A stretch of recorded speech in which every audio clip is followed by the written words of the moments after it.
A todos quienes de manera muy puntual ya se conectaron a nuestro nuevo encuentro del ciclo de conferencias correspondiente al Diplomado de Formación para Gerentes del Sector Salud. Nos acompañan el día de hoy nuestros coordinadores académicos, el profesor Ernesto Blanco, Mario Patiño, el profesor José María de Viana y también el doctor Jorge Hernández, quien va a tener el honor de dirigir y acompañarnos en el título de esta conferencia que se denomina Singularidad versus Código Neural, Camino al Apocalipsis. Antes de pasar directamente con el profesor José María de Viana, queremos comentarles que pueden hacer sus preguntas a través del chat y con gusto se las vamos a compartir a nuestro conferencista. Bienvenidos todos y buenas tardes. Bueno, pues muy buenas tardes y de verdad que encantado de estar nuevamente con ustedes. Para mí es un privilegio enorme presentar a Jorge. El doctor Jorge Hernández es un antiguo amigo, ha sido un insigne trabajador de la salud y nosotros nos conocimos cuando él se inició en Salud Sucre, ya 15 años atrás. Y en aquel momento Jorge inició un proceso de innovación importante en la introducción de la historia médica digital y de la utilización en los ambulatorios del municipio de Sucre de las aplicaciones digitales que utilizaban internet móvil, en aquel momento de Digitel, y a partir de ello todo el proceso que significó la modernización de Salud Sucre asociado con ese tema. Posteriormente, Jorge pasó de Salud Sucre a Salud Chacao. Él fue director de Salud Chacao. Yo tuve también el agrado de trabajar en equipo con él en Salud Chacao. Y bueno, posteriormente hemos llorado mucho su ausencia de Venezuela. Se está preparando en otros territorios. Creo que su permanencia en el sitio donde está trabajando ahora lo está haciendo crecer profesionalmente y, y más nada, de verdad que muy agradado por tener a Jorge entre nosotros y muy agradado con que hoy él comparta sus experiencias con ustedes. Es un placer para mí, Jorge, adelante. Gracias, José María. El placer siempre ha sido mío. O sea, no he hecho más que aprender cuando trabajo contigo. Les voy a compartir mi presentación.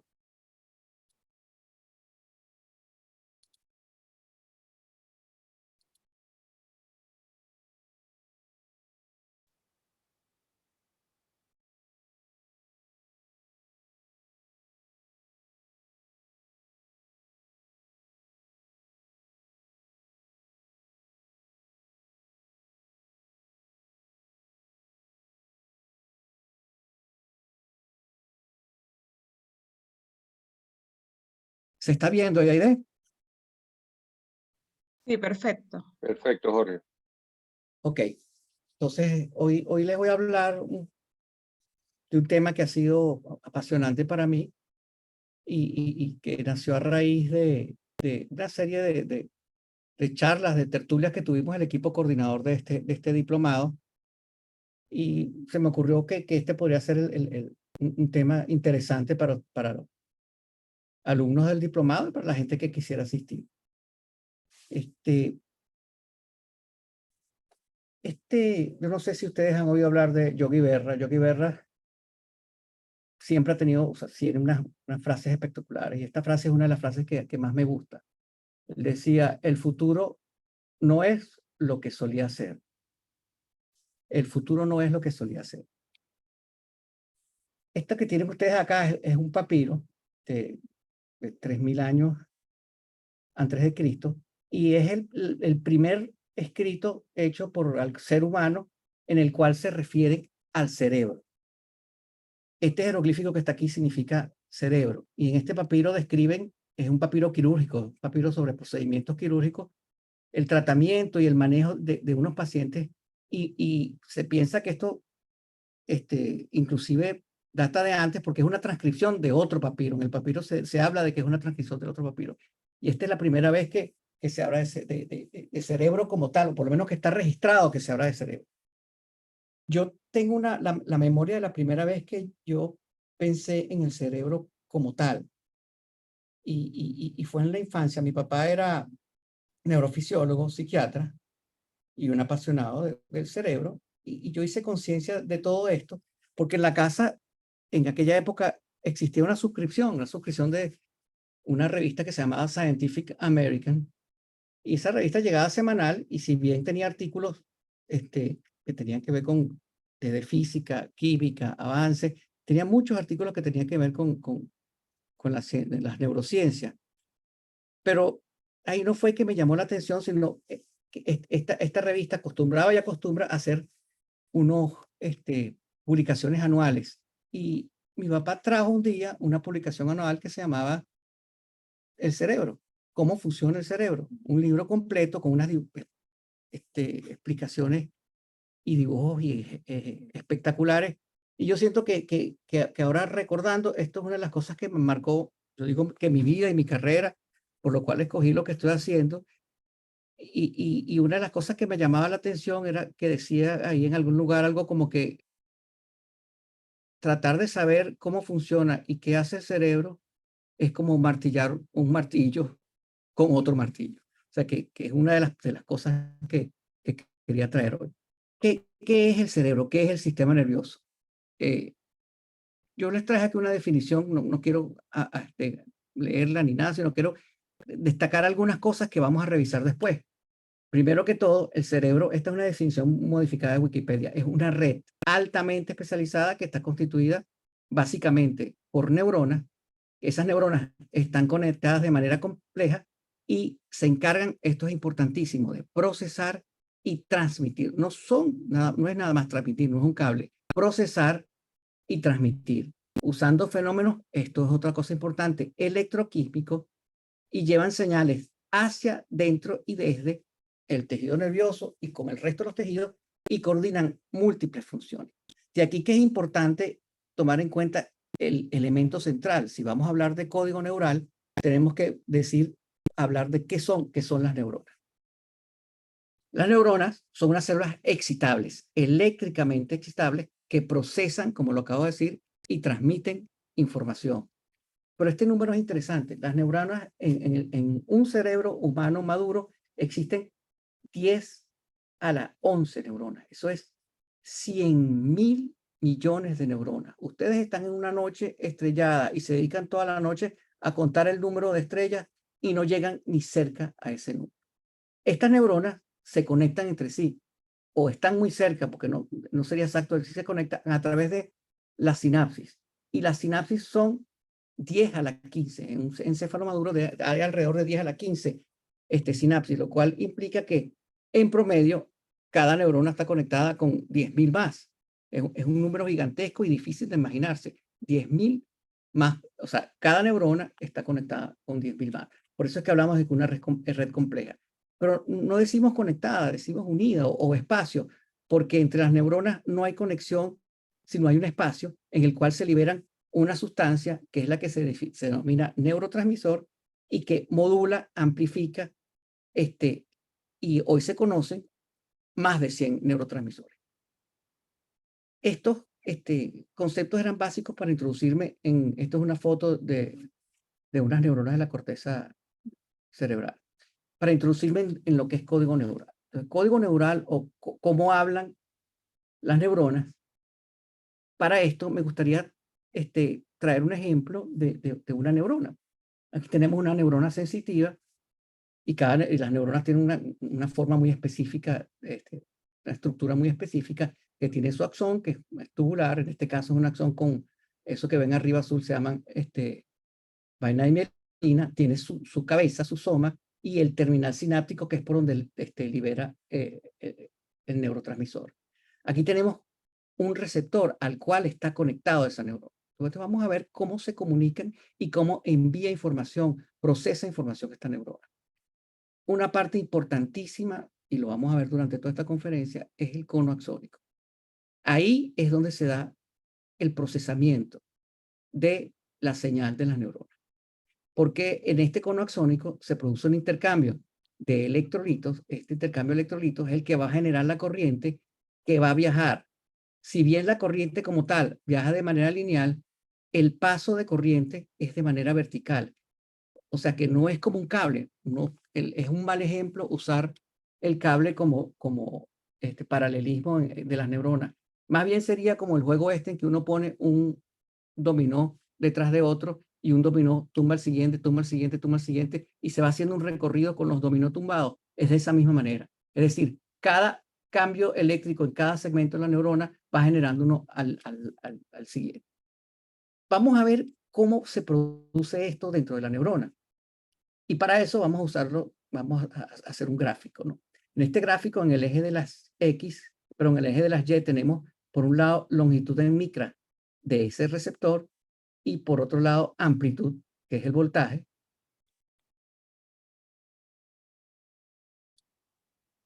En el eje de las X tenemos el tiempo en segundos.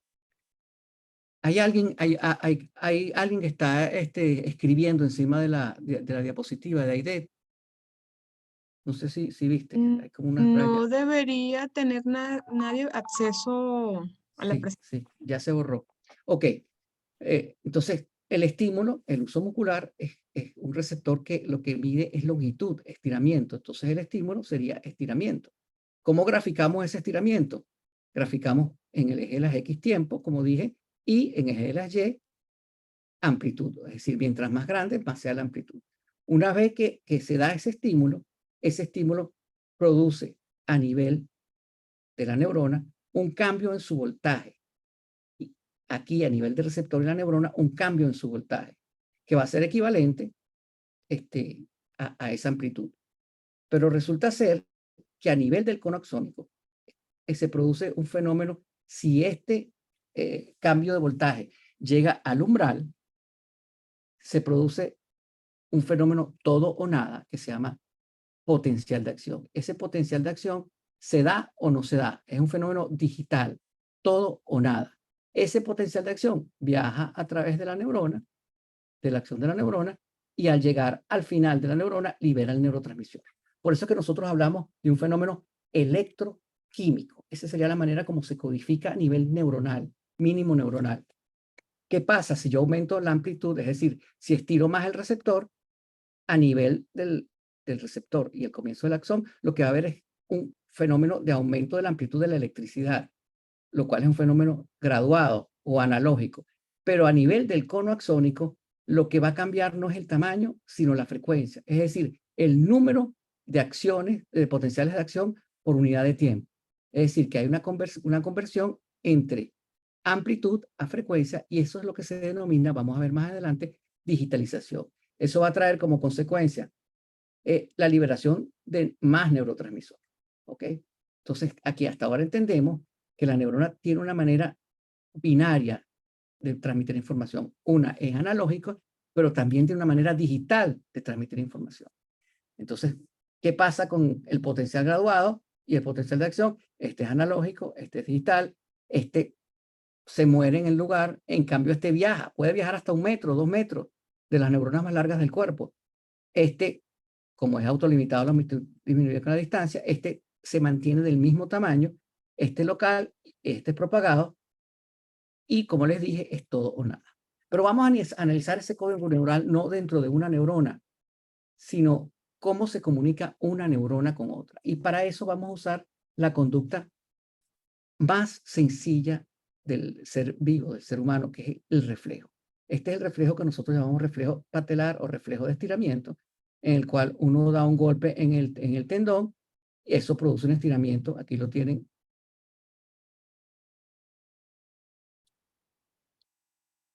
Y todo este proceso y toda esta conducta se desarrolla dentro de la médula. Y ustedes ven el uso muscular, que es donde se produce el estiramiento. Vean ahí donde está el punto amarillo. Una vez que se produce el estiramiento, el potencial de acción viaja, se libera un neurotransmisor al final de esta neurona sensitiva que ya les mencionamos, activa esta neurona motora y esta neurona manda un impulso al músculo. Veamos esto con más detalle. Entonces ya vimos que son 2 neuronas y un efector, o o un receptor, dos neuronas y un efector. Aquí lo tenemos, el uso muscular, la neurona sensitiva, la neurona motora y el músculo. ¿Cómo son esas señales? Ya las acabamos de describir. Al comienzo tenemos el potencial, el estiramiento, el potencial receptor, en el cono axónico el potencial de acción que baja, la liberación del neurotransmisor, otra vez en el cono axónico el potencial de acción que baja, la liberación del neurotransmisor que llega al músculo, produce un potencial de acción y produce el efecto, que es la contracción muscular. Entonces, vean cómo esta conducta tan sencilla tiene una codificación en la cual están involucradas fenómenos analógicos, el potencial grabado, y fenómenos digitales. Veámoslo aquí en este gráfico, de manera más gráfica. Aquí tenemos dos neuronas, una que está más cerca de nosotros y otra que está más alejada. Hay otra neurona que no vemos. Aquí, por supuesto, está el cono axónico, que es el convertidor analógico digital. Ahí es donde se da la sumación espacio-temporal. Es el procesador dentro de la neurona. Y vemos como si se libera un neurotransmisor, este neurotransmisor entra en los receptores y produce un potencial graduado. Pero este potencial graduado, como es autolimitado, llega muy pequeño al cono axónico y no produce nada. Tenemos uno que está más cerca y llega, pero tampoco produce nada. En cambio, si dos se dan al mismo tiempo y se suman, pasan el umbral, se produce un potencial de acción, el cual sí va a viajar y al final termina liberando un neurotransmisor. Se los vuelvo a poner. Potencial de acción que viaja. Dese cuenta que este potencial de acción viaja saltando, porque esta es una neurona con vaina mielínica, una neurona mielínica, y es mucho más rápida que el resto de las neuronas. Aquí metemos un electrodo para enseñarles cómo se hace en neurofisiología, para registrar la actividad de esta neurona. Este es un registro de nuestro laboratorio cuando existía en el año 2009 y logramos construir un amplificador que era capaz de medir esos registros en Venezuela. Y aquí tienen dos neuronas registradas, muy parecido a lo que estaban viendo en el gráfico. Una neurona primera que está excitada y que excita a una segunda neurona. A estas hacemos una sincronización de ellas y una promedio, y ahí uno va analizando qué ocurre entre esa comunicación, entre ese código entre las neuronas. Entonces, les he hablado de analógico y digital, y quería que aclarar un poco más qué significa analógico y digital. Entonces, lo analógico es un sistema cuya magnitud se presenta mediante variables continuas, o sea, tú puedes graduarlo, puedes variarlo. En cambio, lo digital es un sistema que se expresa de manera discreta, es decir, binaria, todo o nada, dígitos, ceros y uno. Yo recuerdo que la primera vez que empecé a estudiar de esto y entendí lo que era analógico, lo saqué en el primer libro de Bill Gates, que se llama Camino al Futuro. Tiene un ejemplo, y es el ejemplo que yo siempre uso para explicar a todo nivel qué es lo que es analógico y digital, porque a mí me aclaró muchísimo. Y él ponía el ejemplo de un bombillo, ¿no? Y este bombillo, con un dimmer, el dimmer que ustedes conocen, cuando ustedes lo suben el dimmer, el bombillo se prende. Cuando bajan el dimmer, se apaga. Esto sería un bombillo manejado de manera analógica, es graduado. Pero si nosotros quisiéramos repetir este mismo fenómeno de luz de manera digital, nosotros tendríamos que tener varios bombillos, en este caso, 8 bombillos. Y cuando quisiéramos la luz completamente prendida a la máxima intensidad, prenderíamos todos los switches. Dense cuenta que cada bombillo tiene un bateaje distinto y sumaría el mismo bateaje que el otro bombillo que está allá, ¿ok? Esto se leería desde el punto de vista digital 1, 1, 1, 1, 1, 1, 8 veces, los 8 bits. Pero pongamos que yo quiero lograr un bateaje específico, que me dicen que yo quiero la luz a 46 vatios. Entonces yo prendería el primer bombillo, el cuarto, el sexto, y eso me daría esa cantidad de vatios. ¿Cómo se leería esto desde el punto de vista digital? Esto se leería 1, 0, 0, 1, 0, 0, 1, 0. Es decir, esa intensidad de luz se leería con este código binario. O sea que este código sería un código digital binario que pudiera representar todo. Desde una fotografía, vean esta primera fotografía que nada más usa blanco y negro, ¿cómo se representaría binariamente? Estas son las fotografías que se imprimen para hacer circuitos integrados. Vean, si nosotros agarramos un espacio de esa fotografía, vemos que donde está 0 es negro y donde está 1 es blanco. Entonces así se representaría la fotografía. Pero cuando uno pasa a algo un poquito más complejo, que es una fotografía en la cual tú usas escala de grises, esto también sería la impresión de un circuito integrado. Ustedes ven que esa escala de grises está procesada de manera binaria y vemos cómo cada número procesado de manera binaria implica una intensidad de gris y uno de esa manera puede hacer una fotografía blanco y negro digital. Pero entonces vendría cómo se hacen las fotografías de colores. En esta maravillosa fotografía de Pimentones, si nosotros agarramos este segmento y vemos qué ocurre desde el punto de vista digital, de esta fotografía digital, nos encontramos que cada píxel, cada cuadradito de eso es un píxel, tiene 3 valores que son representados de manera binaria: R, G y B. R es rojo, G es green, verde, y B es blue. Y porque esos colores están directamente relacionados con nuestra capacidad de ver colores, son los mismos colores a los cuales están sintonizadas nuestros receptores oculares, los conos, nuestros receptores oculares, los conos, y dándole un grado o un valor binario de cada uno de estos colores, nos encontramos que puede ser o verde, o amarillo, o rojo. ¿Okay? Pudiéramos decir entonces, se parecen el cerebro humano, ya que hemos hablado de digital y binario, a la computadora. Para eso tendríamos que definir computadora. Si decimos que la computadora es algo que saca cómputos, pudiéramos decir que nosotros también sacamos cómputos y pudiéramos ser una computadora. Pero cuando uno busca la definición de computadora en Google o en Wikipedia, encontramos que es un aparato electrónico que sirve para almacenar, procesar datos típicamente binarios, o sea que es digital, de acuerdo a instrucciones dadas por un programa que puede ser variable. Esta es la definición. ¿Cómo podríamos comparar eso con nuestro cerebro, con nuestro sistema nervioso? Tenemos que el cerebro, por supuesto, no es electrónico, es biológico. Ahí no habría mucho que comparar. El cerebro almacena datos, la computadora también almacena y procesa datos. El cerebro tiene unas porciones que son digitales, como ya les acabo de enseñar, la comunicación digital, pero tiene una porción también analógica. Y en cambio, en la computadora es binario digital. Y una de las cosas que ha limitado el conocimiento más profundo de cómo funciona el cerebro es que no se ha logrado descifrar de manera definitiva cómo es la codificación, ese código neural. Se sabe que hay componentes binarios y analógicos, pero está todo lo que tiene que ver con los neurotransmisores y el efecto analógico del líquido del neurotransmisor como tal. Además, ya sabemos que el cerebro funciona con programas variables y la computadora también funciona con programas variables. Si bien hoy hay una cierta distancia entre lo que uno pudiera decir que es el cerebro y la computadora, y muchas personas argumentan que no tienen nada que ver, hay personas que plantean que en algún momento esto se va a acercar. Y una de las cosas que nos hacen pensar en que esto es que tienen algo que ver.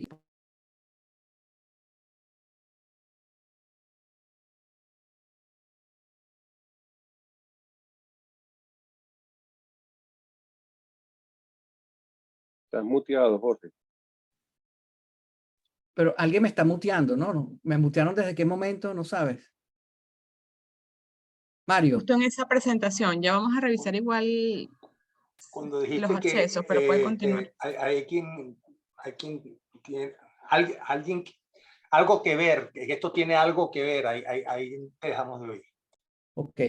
De alguna manera, pensar que las computadoras y las máquinas tienen algo en común ha sido demostrado por el hecho de que ya en la actualidad existen interfaces. Hace dos semanas, el doctor Chosone nos presentó la primera interfase hombre-máquina que existió, que es el implante coclear, que no es fue en 1970 y pico que se hizo el primero comercial, fue en el 50 que se hizo el primero experimental. Y esta interfase que ustedes ven acá, lo que hace es procesar auditivamente completamente funcional, manda impulsos nerviosos con electrodos al nervio auditivo y la persona que no oía empieza a oír, tiene, sobre todo en niños, es impresionante lo como uno ve que empiezan a hablar, o sea, existe una interfase entre una máquina, que sería este implante con un procesador, y el cerebro. Pero más allá, hace poco tiempo, el señor Elon Musk maneja una compañía que acaba de desarrollar un implante cortical. Este implante cortical tiene el tamaño de esta moneda, ya está activo, ¿no? Véanlo como tiene, imagínense ustedes, 1024 canales que pueden mandar información, es del tamaño de una moneda. La operación con que se pone, ahora en animales, por supuesto, dura menos de una hora. La operación no la hace sino la hace un robot, y miren cómo los electrodos van entrando dentro de la corteza motora y se van guiando y no espantando los vasos. Aquí tenemos un mono que se la pusieron, dense cuenta que el mono está moviendo y se ve el jueguito y se registra en los electrodos lo que está ocurriendo. Esos son potenciales de acción, punticas, y abajo está el movimiento de los músculos, lo que está ocurriendo. Con eso que está ocurriendo entre la actividad muscular y los potenciales de acción, se crea un algoritmo. Vean que ahora desconectaron el mouse y el monito está moviendo. Él cree que está usando el joystick, pero está moviendo el mouse con su cerebro. Eso está ocurriendo hoy. Imagínense las implicaciones que eso puede tener desde el punto de vista médico, por ejemplo, para las parálisis, para las cuadraplegias, las implicaciones que puede tener en muchos ámbitos el hecho de que ya haya una interfase. Quiero que quede claro, o sea, que explicarle que estas son dos tipos distintas. Una es una interfase sensitiva, porque trae información a nuestro sistema nervioso, y la otra es una interfase motora, porque uno a través del sistema nervioso manda información. O sea, uno manda información a través de máquina al sistema nervioso. Y eso ya existe.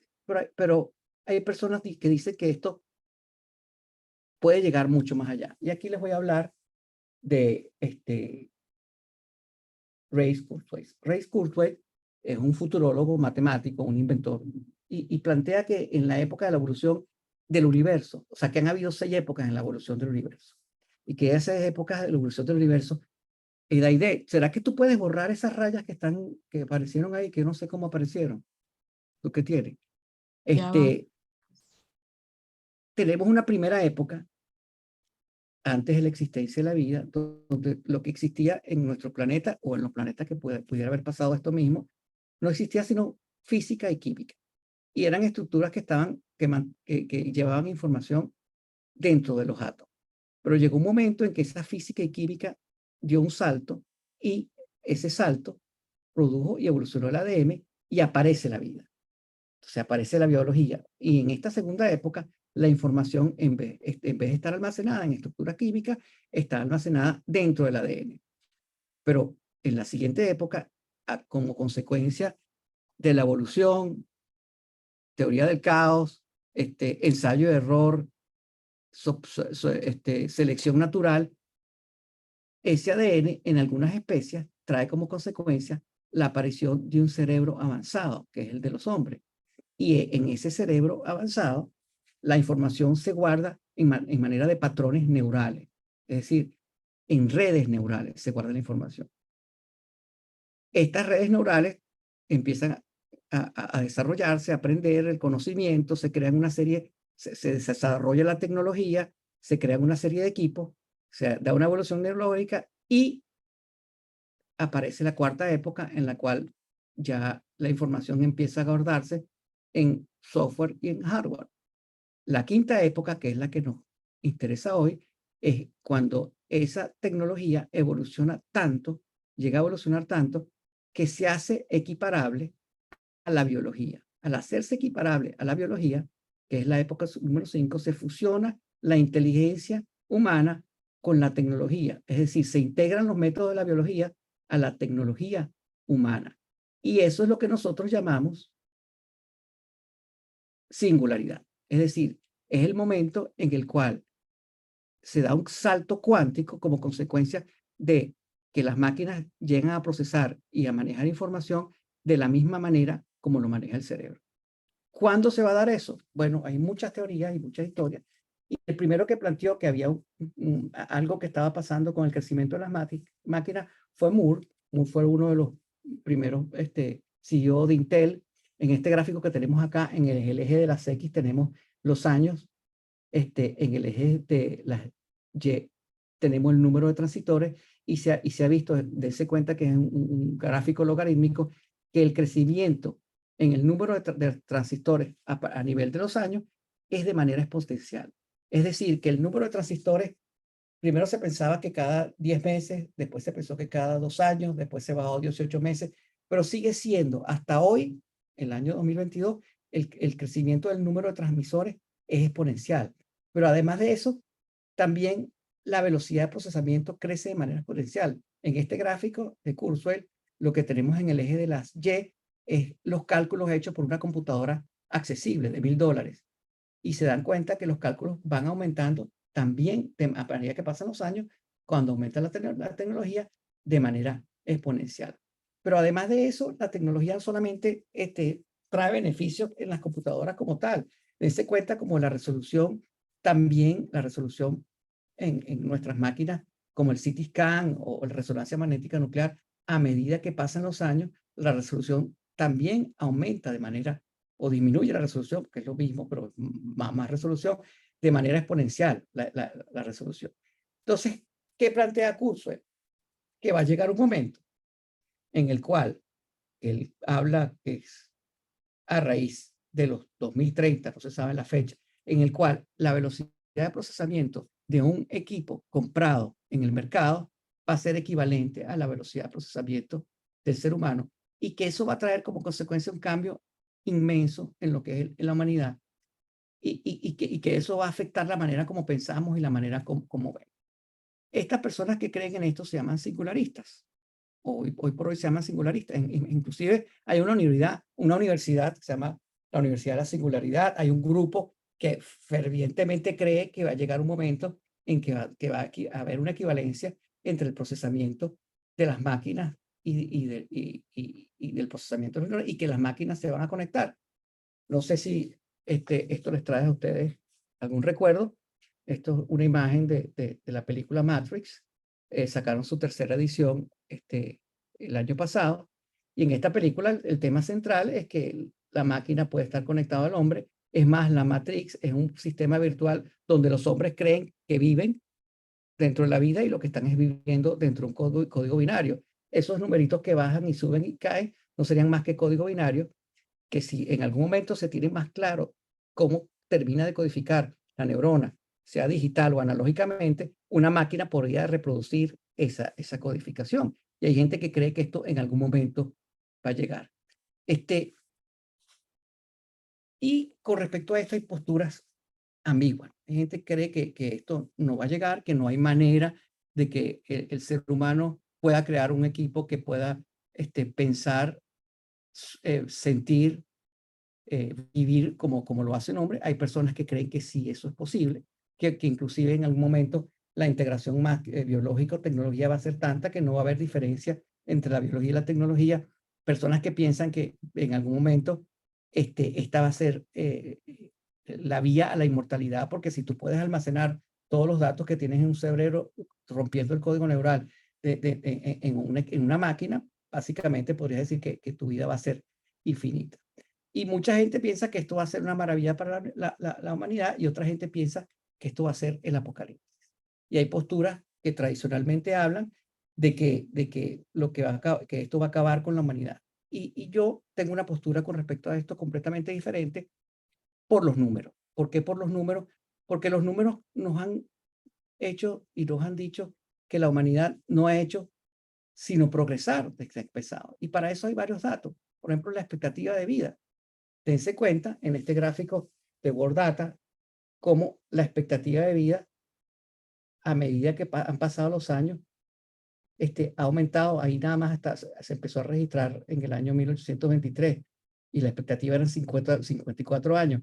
Pero se dan cuenta que a medida que han pasado los años, la expectativa de vida ha aumentado, y hay países que tienen altísima expectativa de vida en el año 2019, países que tienen por arriba de 80 años.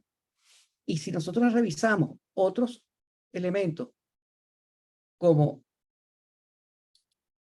la mortalidad infantil, nos damos cuenta que también la mortalidad infantil ha mejorado sustancialmente. Si revisamos otros elementos con la mortalidad materna, es un número que ha mejorado. O sea que la humanidad, lejos de lo que uno ve catastróficamente en las redes, lejos de lo que uno ve comentarios apocalípticos, o sea, la humanidad no ha hecho, la tecnología no ha hecho sino hacer que mejore la humanidad. Claro, la tecnología también se usa para las guerras y también trae, tiene sus aspectos no positivos. Pero si analizamos, por ejemplo, desde el punto de vista democrático, los sistemas autoritarios cada vez también son menores. Desde el punto de vista democrático, cada día hay más sistemas democráticos y hay más sistemas libres. Y como les comentaba, también todo lo que tiene que ver con muertes producidas en guerra, los cambios han sido sustanciales. Vean estos números. En 1946, la gente que moría por conflictos armados, y vean cómo estos números han ido mejorando. O sea que mi postura es optimista y yo siento que de alguna manera la humanidad no ha hecho más que demostrar que la tecnología lo que ha servido es para mejorar, y mi postura es que va a seguir mejorando. Pero a mí me interesa que ustedes ahora me hablen de su postura. Y para esto les voy a mandar un link, ¿ok? Todos ustedes van a recibir a través del chat un link. Ese link, yo no sé si se los va a mandar Frederick. En ese link ustedes van a tener acceso a un documento Google, un gráfico Google, y ustedes van a abrir ese enlace, van a escoger un recuadro de ese enlace. Déjenme compartir el enlace para que lo veamos cómo se va a ver. Ya Andrés lo puso, Jorge. Está en el Okay. chat. ¿Están viendo ¿Están viendo ahora? Sí. Estamos viendo efectivamente el cuadro y ya está el enlace en el chat. Ok. Entonces, ustedes van a escoger un recuadro de estos cuadritos que están acá que corresponda a su sexo y a su grupo etario y lo van a colocar en este eje de coordenadas. Según ustedes entiendan que ven el futuro de la humanidad arriba, abajo, pesimista, optimista, izquierda, derecha, integración máquina-hombre o no integración máquina-hombre. Yo les comenté mi opinión, sustenté mi opinión y me encantaría oírla de ustedes primero en este gráfico y después lo que quieran hablar. Muchísimas gracias.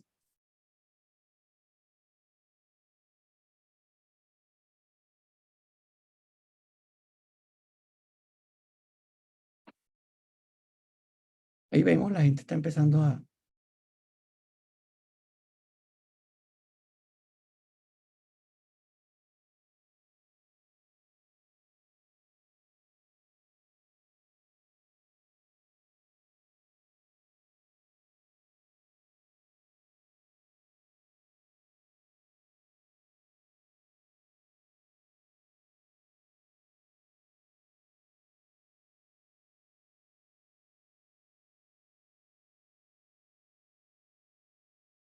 ¿Estás viendo el gráfico, José María?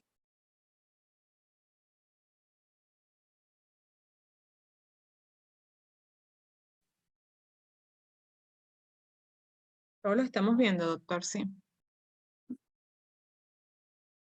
Jorge, creo que tienes que explicarnos un poquito mejor porque la edad está claro, el masculino y femenino está claro, pero el eje de las abscisas no está tan claro.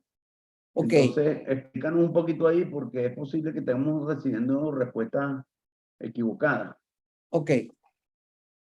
Dense cuenta que en el eje de las X, ustedes van a poner más hacia la derecha si ustedes piensan que no va a existir integración hombre-máquina, más hacia la izquierda si piensan que sí, o donde lo quieran poner. O sea que el eje vertical, pero en el eje horizontal, a la derecha es más integración hombre, no integración hombre-máquina, y a la izquierda menos integración hombre-máquina.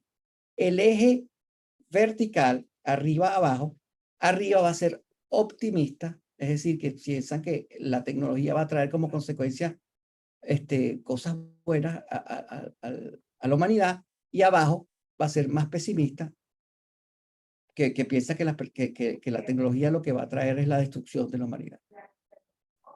Ajá. Entonces, fíjate, para que entendamos bien, escogemos azul los hombres y rojo las damas. Después Exacto. vemos la edad, que está clarito dónde nos ponemos. Entiendo que más o menos tratamos con los cuadritos de poner la edad exacta de cada uno. Sí. Es decir, los que más edad, más abajo. Ajá. Y la otra pregunta es, de ese rectángulo, de esa línea, escogemos más a la derecha si somos...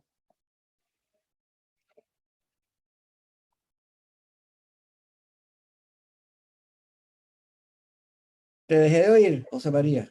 Sí, no, lo que quería era un poco que tengo la sospecha que es posible que no estemos llenándolo bien porque no, son Pues varios te ejes que cuento están ahí que yo pienso que comprometidos. sí. Yo pienso que sí lo estás llenando bien. Ok, perfecto. Porque no sé, Lo date que cuenta pasa de es lo que que los hemos tenido, ingenieros no ¿no? entendemos tan rápido, porque hay que explicarnos varias veces. Al revés, si yo he aprendido de los ingenieros, esto es... Gracias, Jorge.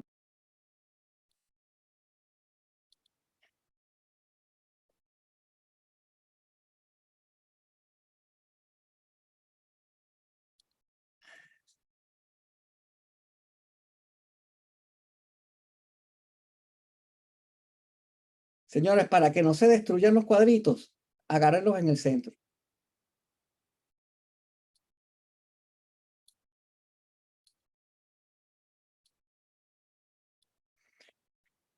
Bueno, yo creo que dimos bastante tiempo, hay bastantes respuestas. No sé qué te parece, José María, Mario, Ernesto, Sí, y yo creo que para la cantidad de respuestas en relación a la audiencia es buena. Entonces yo creo que ya podrías tú hacer algún análisis de esto, ¿no? A mí me gustaría que lo hiciéramos en conjunto porque yo planteé mi visión, y mi visión es que tarde o temprano, Ok. por lo que dicen los datos, va a haber una integración hombre-máquina y que tarde o temprano, y que esa integración lo que va a traer es beneficio a la humanidad por lo que dicen los datos. O sea, esas dos posturas tienen que ver con los datos y de alguna manera o todos pensaban así o se dejaron influenciar por mi opinión, pero he visto pocos que se salen del recuadro superior izquierdo. Sí, No y sé, a mí me bueno, gustaría oír opiniones distintas. Pueden levantar la mano, pueden intervenir por el chat. No sé cómo vamos por el chat. yo, yo quisiera que oírlos a los estudiantes o cualquier otra persona que esté participando y luego nosotros opinar de último, ¿no? Sí, ciertamente lo que tú dices, Jorge, siempre en este tipo de eventos hay un efecto de desirability, ¿no? O sea, de tratar de estar de acuerdo con el dueño del experimento, ¿no? Pero vamos a ver lo que dice la audiencia. Por el chat igual menciona interesante el gráfico. Bueno, hay algunos que han presentado algún tipo de dificultad, otros mencionan que es optimista. Optimista integrados con las máquinas, son los comentarios. Igual, yo opino que sí va a existir una integración hombre-máquina y soy optimista, que sí va a existir una integración hombre-máquina y soy optimista, eso lo dice Mariana Sánchez. Pueden seguir colocando sus comentarios a través del chat o levantan la mano como dice el profesor y les permitimos un par de minutos intervenir. Por acá, Janiuska, opino optimista e integrados.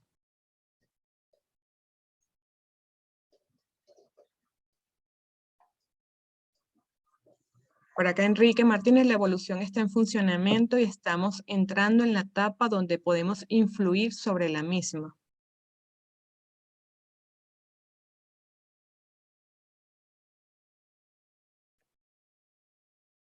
Pero comentando, es llamativo que haya dado de esta manera. Probablemente tú tienes razón, Ernesto, tiene que ver con la influencia del hecho que ya haya presentado mi ponencia. Capaz que he debido poner esto antes y después, ¿no?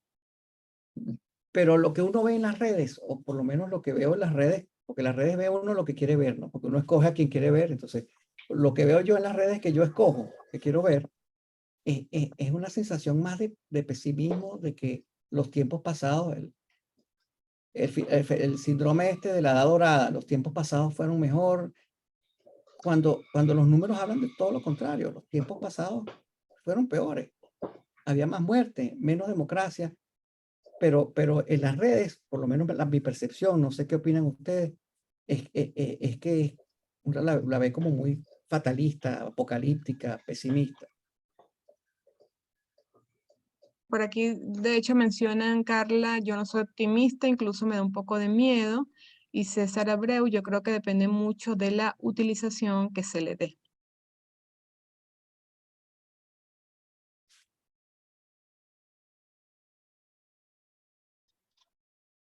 Alfredo quiere hablar.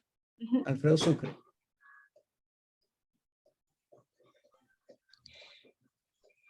Sí, Alfredo, ¿puedes desactivar un momento tu micrófono? Ahora sí me escuchan. Sí. ¿Qué tal? Buenas tardes. Sí, quería comentar justamente lo que acaban de comentar, esto de que da un poco de miedo. Y lo comparto en el sentido de que muchas veces yo veo todos estos avances que son muy impresionantes, los veo con un poco de miedo, porque me parece que en muchos ámbitos, muchos descubrimientos no han existido, digamos, muchas limitantes, o digamos que la parte ética o la parte moral es como que bastante, es como un espacio gris donde a lo mejor cuesta un poco limitar hasta dónde, digamos, introducir maquinaria o cosas, digamos, más tecnológicas en el cuerpo humano y hasta dónde es sano o hasta dónde puede causar daño. Entonces creo que como primera entrada, como dijeron ahorita, sí me causa un poco de miedo. Me parece muy increíble y estoy a favor de que realmente haya una buena unión entre los humanos y la maquinaria, pero sí siento que el desconocimiento puede causar miedo y puede ser como una limitante también para que la gente pueda apoyarlo a largo plazo. Gracias, Alfredo. Por acá en el chat sigue mencionando, yo opino que sí habrá integración, pero muchos no estarán de acuerdo, no se darán cuenta, no lo veo negativo, pero sí creo que es riesgo. Cintia Bermúdez, Enrique, posiblemente el cine en general de una visión distópica y apocalíptica del futuro. Patricia menciona, vamos a la integración y soy optimista, creo que es inevitable y es la manera de mejorar el futuro del mundo, claro, con las precauciones que corresponden para no hacer daño. Vietnam, yo creo que sí va a llegar una integración, pero como todos los grandes eventos del mundo, ocasionará cambios positivos y negativos. Soy optimista porque creo prevalecerá la existencia de la humanidad por poco. El doctor Mario Patiño, para la medicina y la educación hay que aprovechar las potencialidades de la tecnología sin comprometer los principios de la humanidad, del humanismo y de la profesionalidad. Enrique Martínez, hay que darle mayor importancia a la ética y no al pragmatismo político y comercial. Por aquí Geraldine Hernández, pienso que el grupo etario de más de 55 años les será más difícil adaptarse a la integración. Patricia nos comenta nuevamente, es que la existencia de la humanidad es necesaria para que también se mantenga. Isabel, soy optimista, difícil saber si se dará esa integración y el manejo ético. Marianela Chacín, lo que hace muchos años parecía imposible, hoy lo es, así que creo que esa integración es inminente, se le dependerá, sea positivo o no. Y Alberto Martínez, se necesitará mucho reforzar la bioética.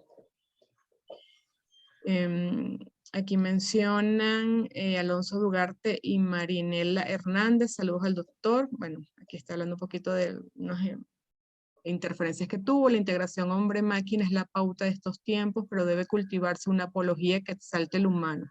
Es decir, la fusión hombre-tecnología. Tampoco puede generar en suprimir que el origen de la inteligencia, en suprimir el origen de la inteligencia cognitiva está en el hombre. Muy activos por el chat. Muchísimas gracias. Doctor. Ernesto, José María, me encantaría oír. Mario, tus opiniones. Mario ya nos dijo algo. Bueno, sí, esto plantea unos dilemas muy bien complicados, ¿no? Hablando, tú hablaste de la película Matrix o Matrix. Hay otras dos, una muy simpática que se llama Wall-E, ¿te acuerdas? La del robot pequeñito, en donde los hombres están viajando en una mega nave espacial, que es una especie de resort, y todo es manejado por inteligencia artificial, ¿no? Ya te voy a decir por qué te menciono esto. La otra es la de Will Smith, que se llama Yo Robot, I Robot, donde el Will Smith está en contra de los robots por una, no vale la pena explicar por qué, ¿no? Básicamente está en contra de los robots, han alcanzado un nivel como el que tú has planteado, pero tienen regulaciones, ¿no? ¿Por qué digo esto? Porque habría que, cuando tú pones el gráfico de optimista-pesimista, estamos hablando de optimismo-pesimismo desde esta instancia, o sea, de hoy, y no sabemos qué será optimismo o pesimismo cuando se llegue a esto. ¿Cuál es el dilema? Que para mí el asunto no es si esto llega o no, porque en lo personal yo creo que va a llegar. Porque yo pienso que también estudiando la tecnología avanza de tal manera, lo demuestran las leyes de Moore, toda la ingeniería combinada con la biología, la medicina, yo creo que a esto se va a llegar.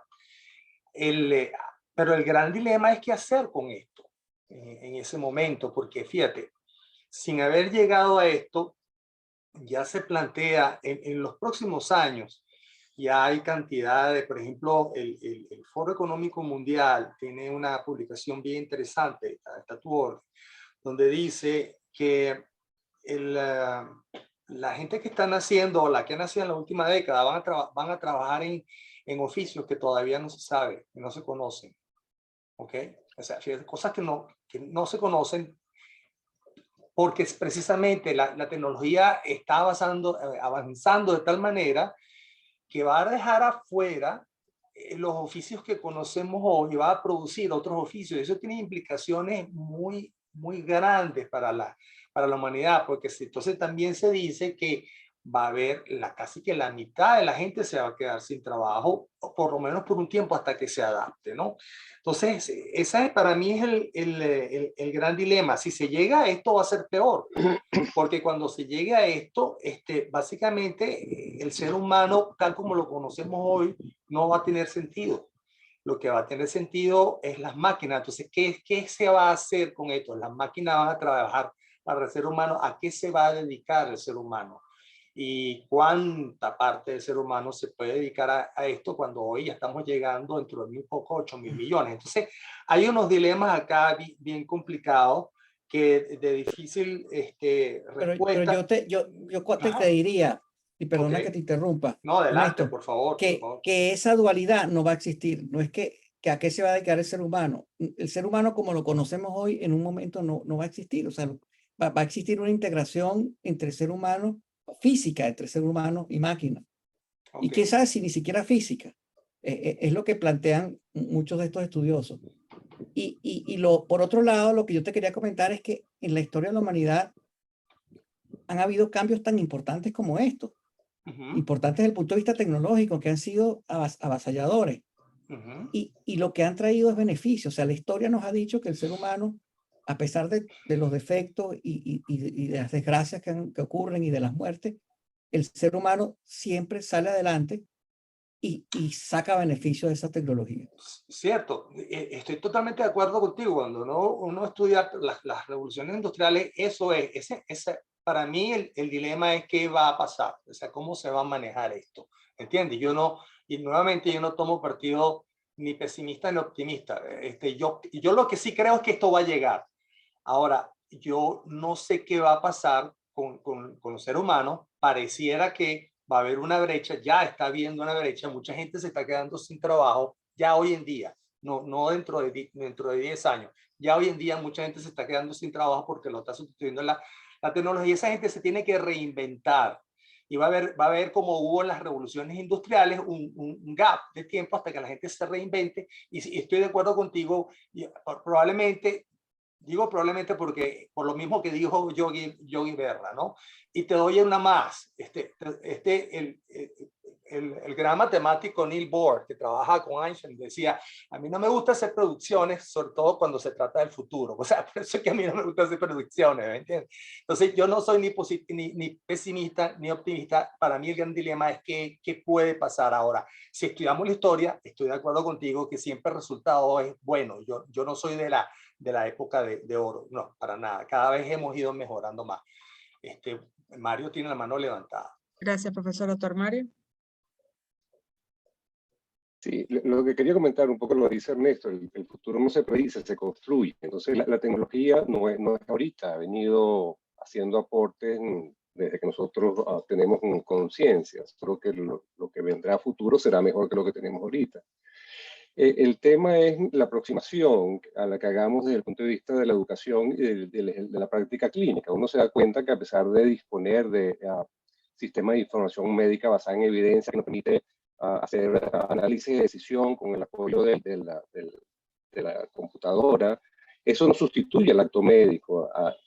Al final, yo siento que a esto hay que aproximarse de una manera ecléctica, tratando de aprovechar las bondades de la tecnología, pero lo que nos han pedido todas las instituciones a lo largo de los años, que no perdamos la perspectiva de la formación humanística y de la profesionalidad o el profesionalismo para la práctica de la medicina. La máquina, la computadora, a pesar de que tenga algoritmos de toma de decisión, nunca va a sustituir la presencia del médico, ese tacto, el tocar, eso no lo va a poder hacer la máquina. De manera que el sincretismo, la integración, es lo que hemos vivido nosotros en nuestra práctica diaria. En educación médica, todo el tema de la simulación, todo el aporte que ha hecho y que Jorge ahí tiene muchísima experiencia, eso nos constituye al profesor como modelo de actuación, como ejemplo para el estudiante que está en formación. De manera que yo no veo ningún conflicto entre el uso de las bondades de la tecnología y mantener una práctica tanto desde el punto de vista pedagógico como la práctica profesional de la medicina, que realmente nos permita convivir y el mundo siga evolucionando y sigan apareciendo cosas cada vez más interesantes, pero que de ninguna manera se puede divorciar. No va a haber máquina que sustituya al hombre, ni hombre que sustituya a la máquina, sino que simplemente vamos a aprovechar las bondades que nos ofrece la tecnología, manteniendo eso, pues los principios y valores que nos hacen que la medicina sea una profesión profundamente humanística, porque trabajamos para el ser humano. Eso no entra en conflicto. Yo sí soy muy optimista y creo que hay que seguir aprovechando todos los aportes que nos da la tecnología para avanzar en mejorar la expectativa de vida, que fue lo que Jorge nos enseñó en los gráficos hace unos minutos. Gracias. Ernesto, tienes la mano levantada otra vez. Sí, totalmente de acuerdo, ¿no? Totalmente de acuerdo. Mi punto acá era en general. Y vamos a ver a dónde se llega. Ahora, yo sí quiero dejar muy claro, como he mencionado en otras oportunidades, que no importa a dónde lleguemos, yo creo que el médico, sobre todo el médico, la persona que se dedica a la profesión de curar, debe tener pasión por hacerlo. Pero sobre todo debe tener tres elementos que yo los anoté acá, ¿no? Que son empatía, es decir, ponerse en el lugar de la persona enferma, ¿no? Porque yo la verdad es que he pasado momentos complicados en mi vida, en mi salud, y yo recuerdo una vez un médico que me oyó de lo que yo quería decir, y bueno, o sea, yo sentí empatía, la otra compasión y dedicación, y eso definitivamente no lo va a tener yo no creo que se vaya a llegar la tecnología a sentir esas emociones. Yo pienso que la tecnología de lo que debe es ayudar al médico a hacer mejor su trabajo y poder, por cierto, dedicarse más a sentir estas emociones y a volcarlas sobre el paciente.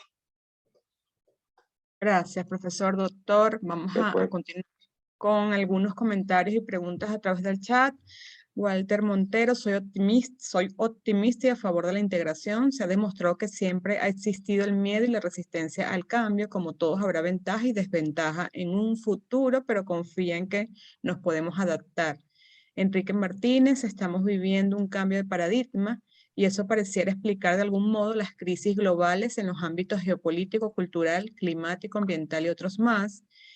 Pierina de Angelo nos menciona, es una pregunta, doctor Jorge, entonces, para usted, ¿no estamos encaminados al apocalipsis? No, yo creo que no. O no, yo estoy seguro de que no. La humanidad ha demostrado que no. Pero yo quería llegar un poco más allá. Yo pienso, y en esto difiero de Mario. Claro, la diferencia con Mario puede ser de corto a largo plazo. ¿En qué perspectiva está hablando él? Yo lo que pienso es que va a llegar un momento en que no va a existir máquina y ser humano como tal separado, sino que lo que va a haber es uno solo. Y la enfermedad va a existir de una manera distinta. O sea, el concepto que manejamos de enfermedad, el concepto que manejamos de curación, el concepto que manejamos de humanidad va a ser distinto. O sea, este cambio gigantesco que va a venir después de la singularidad, lo que va a traer es aproximación distinta a muchas cosas. Entonces, el término enfermedad como tal no va a existir. El término médico probablemente, doctor como tal, no va a existir. Esa es la postura que tenía. De acuerdo, gracias. Patricia menciona, me cuesta creer o visualizar que el humano como tal desaparezca. Es necesario que persista la humanidad incluso para que se mantenga la tecnología. De acuerdo con Va a persistir porque las máquinas, o sea, las máquinas van a estar hechas en función, o sea, quien construyó las máquinas es la filosofía, la manera de pensar, el humano, es el humano. Es decir, la biología montada en la filosofía de la máquina, es lo que se plantea como futuro. Mariana Sánchez menciona o dice, entendí que el ser humano como lo conocemos ahora, que es el ser humano como lo conocemos ahora. Imagino que será un ser humano integrado mucho más con la tecnología y aprovechándola para facilitar muchos procesos que antes no era posible. Patricia también menciona que está de acuerdo con el planteamiento del profesor Blanco, ya le vamos a dar la palabra.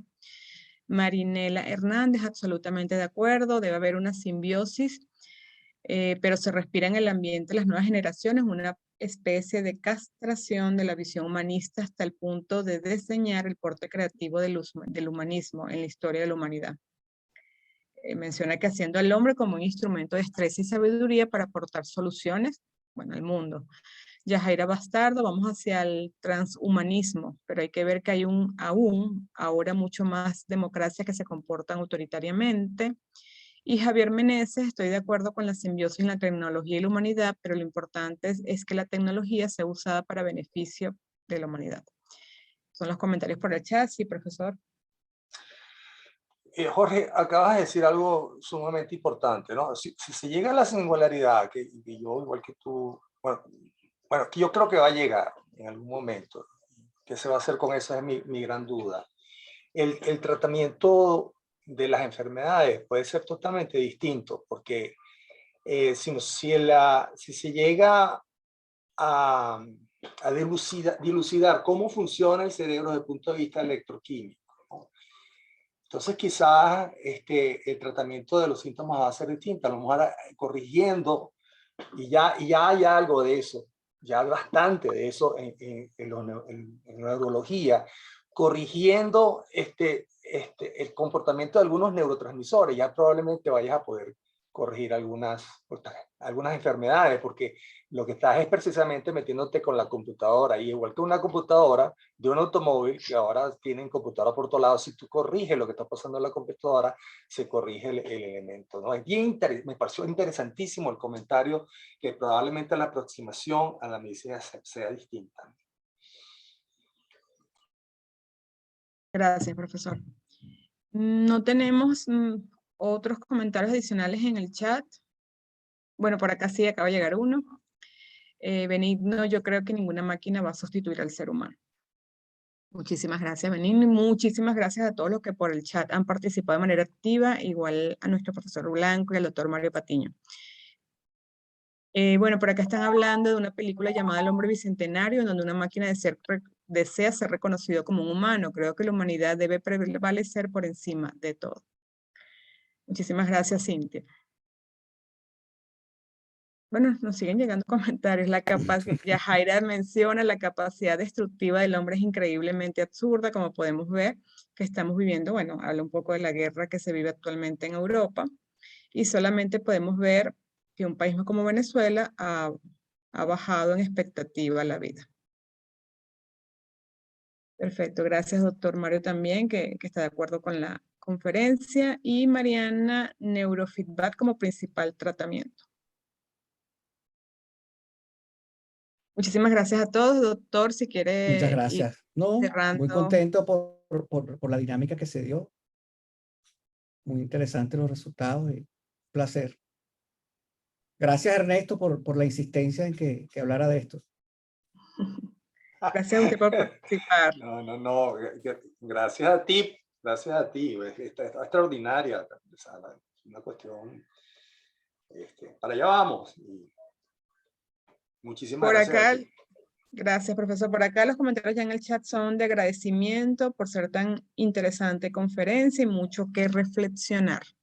Están muy interesados en el webinar y efectivamente los comentarios del chat también han sido muy activos y buenas reflexiones. Perfecto. Muchísimas gracias a todos a quienes de verdad siguen escribiendo acerca de su apreciación de esta conferencia, a los coordinadores, a nuestros profesores y por supuesto al doctor Hernández, quien compartió su visión el día de hoy. Los esperamos en una nueva conferencia pautada los días miércoles y feliz tarde para todos. Hasta luego a todos. Hasta luego, cuídense.